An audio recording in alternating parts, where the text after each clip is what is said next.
अगर आपको भेद देखना है तो एक कलेक्टर के ऑफिस में चले जाइए, डीएम के ऑफिस में चले जाइए, पीएम के ऑफिस में चले जाइए। वहां खड़ा हुआ चपरासी अगर वो दलित जाति का है, पिछड़े जाति का है, तो उससे तो लोग रेते कह के बात करेंगे, लेकिन अगर वो सवर्ण जाति का है तो उसको कहेंगे पंडित जी पाल आगी, बाबू साहब नमस्कार, ये बताओ डीएम साहब आए कि ना।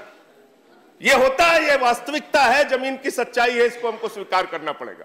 जहां तक आरक्षण का प्रश्न है, कई बार ये सवाल उठते हैं कि आर्थिक आधार पर आरक्षण होना चाहिए। कई और कारण बताए जाते हैं आरक्षण खत्म करने के लिए, लेकिन आरक्षण का तो कारण हमारे समाज की जो सबसे बड़ी बुराई है, जाति के नाम पर भेद, जन्मना भेद, समाज के दलितों और पिछड़ों के प्रति भेद, और जिसके लिए हिंदुस्तान के प्रख्यात समाजवादी नेता स्वर्गीय डॉक्टर राम मनोहर लोहिया ने कहा विशेष अवसर का सिद्धांत देना चाहिए। बाबा साहब भीमराव अंबेडकर ने आरक्षण की व्यवस्था दी, और जब विशेष अवसर के सिद्धांत की बात डॉक्टर लोहिया करते हैं तो वो कहते हैं अगर कोई व्यक्ति 20 किलोमीटर आगे खड़ा है और दूसरा व्यक्ति 0 पॉइंट पे खड़ा है तो उनके बीच में दौड़ की प्रतियोगिता नहीं कराई जा सकती। जो 0 पॉइंट पे खड़ा है उसको आगे लेकर आइए और तब उनके बीच में दौड़ की प्रतियोगिता कराइए। यह मंशा थी आरक्षण के प्रति, आरक्षण को लेकर। लेकिन आज भी वो सामाजिक बुराई मौजूद है। आज भी आप देख लीजिए, आपको अखबारों में खबरें पढ़ने को मिल जाती हैं, राजस्थान हो, उत्तर प्रदेश हो, बिहार हो, मध्य प्रदेश हो, मिड डे मील बनाने के काम में जहां पर दलित महिलाओं को रखा गया है, कई बार ऐसी खबरें पढ़ने को मिलती हैं कि वहां पर सवर्ण जातियों के बच्चे उस खाने को खाने से इनकार कर देते हैं और पूरा गांव का गांव इकट्ठा होकर उसका विरोध करता है।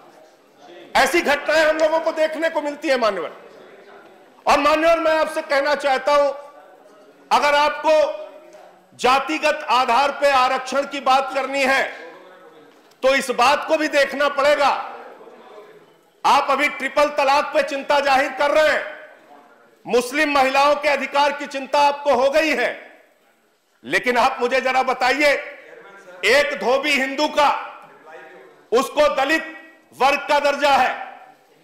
दूसरा धोबी मुस्लिम का उसको दलित वर्ग का आरक्षण नहीं, एक हिंदू सफाई कर्मी उसको दलित का आरक्षण, एक मुस्लिम सफाई कर्मी उसको दलित का आरक्षण नहीं, एक खटिक हिंदू में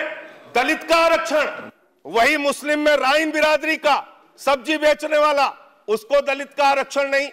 तो आरक्षण व्यवस्था में ये जो विसंगतियां हैं,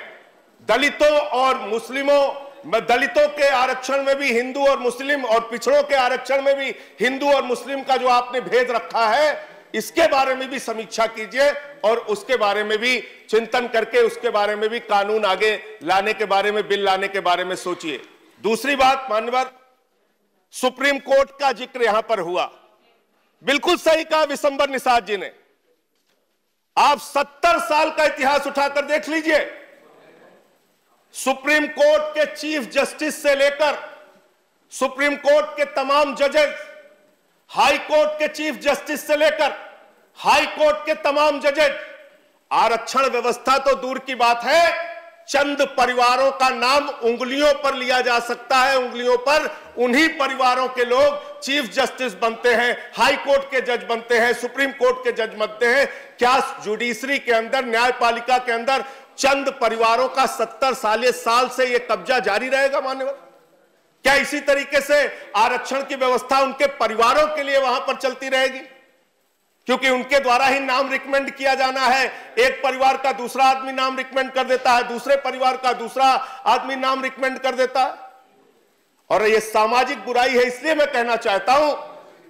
कि अगर आपको भेद देखना है तो एक कलेक्टर के ऑफिस में चले जाइए, डीएम के ऑफिस में चले जाइए, पीएम के ऑफिस में चले जाइए। वहां खड़ा हुआ चपरासी अगर वो दलित जाति का है, पिछड़े जाति का है, तो उससे तो लोग रेते कह के बात करेंगे, लेकिन अगर वो सवर्ण जाति का है तो उसको कहेंगे पंडित जी पा लागी बाबू साहब नमस्कार, ये बताओ डीएम साहब आए कि ना ना।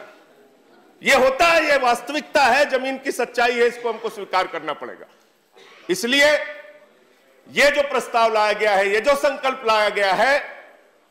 ये मुझे कहने में गुरेज नहीं है। भारतीय जनता पार्टी की सरकार उत्तर प्रदेश में इसी प्रकार के आरक्षण व्यवस्था में तमाम कमियां निकालकर और पिछड़ों को आपस में लड़ाने की योजना बना रही है, और इसीलिए योगी जी ने अति पिछड़ों और अति दलितों को अलग से आरक्षण देने की बात अभी कही है।